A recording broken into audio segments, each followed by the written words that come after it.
Vamos lá, esse vídeo é um complemento do vídeo anterior sobre otoplastia. Aqui vamos falar um pouquinho sobre como é o pós-operatório da otoplastia.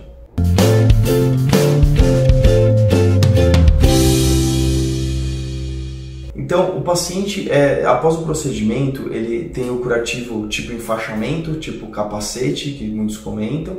Esse curativo é mantido por 24 horas. Então, se o paciente for de alta no mesmo dia do procedimento, ele retorna no consultório no dia seguinte para retirada, ou se ele optar por dormir no hospital, retira pela manhã e dou alta para o paciente. Esse curativo tem o objetivo de estabilizar a orelha, o que diminui bastante a dor, né? Controla bem a dor no pós-operatório, evita hematoma e evita algum trauma nas primeiras horas. Depois de retirar o curativo, a orelha é inspecionada, realizada uma higiene e é colocado a faixa de bailarina, faixa de tenista, balaclava, enfim, tem diversas opções no mercado, mas o importante é ter alguma estrutura que mantenha a orelha firme, mas não apertando, para não causar nenhum tipo de dano, nenhum tipo de trauma por essa orelha que está mais sensível no pós-operatório.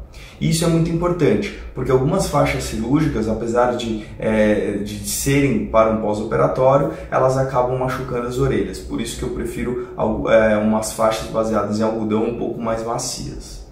Essas faixas são mantidas o tempo todo no primeiro mês e no segundo mês mantidas no período noturno para evitar traumas, que é a principal causa de recidiva da otoplastia.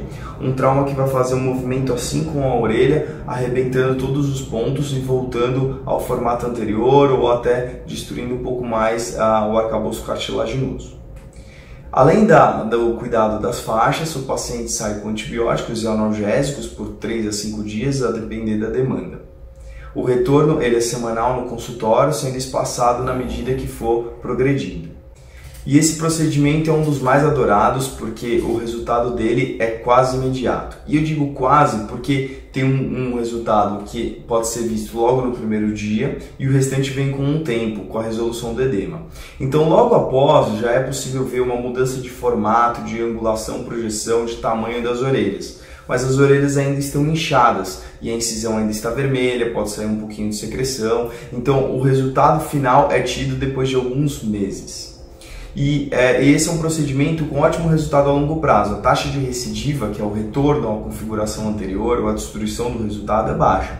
Como eu comentei, deve-se muito a traumas. Ele pode ser realizado a partir dos 6 anos, porque é um período que as orelhas já estão mais ou menos no formato final. Elas têm de 10 a 15% de crescimento ainda que vai ocorrer, mas que não vai alterar o formato, não vai prejudicar o resultado cirúrgico. E assim concluímos um pouco da otoplastia, como é o procedimento, anestesia, quais são os cuidados pós-operatórios. Eu sempre falo nas minhas consultas sobre as complicações. Tudo o que vamos realizar existe um risco de complicação, um risco de alguma coisa acontecer. E esse vai ser o tema do próximo vídeo. Aguardo vocês lá.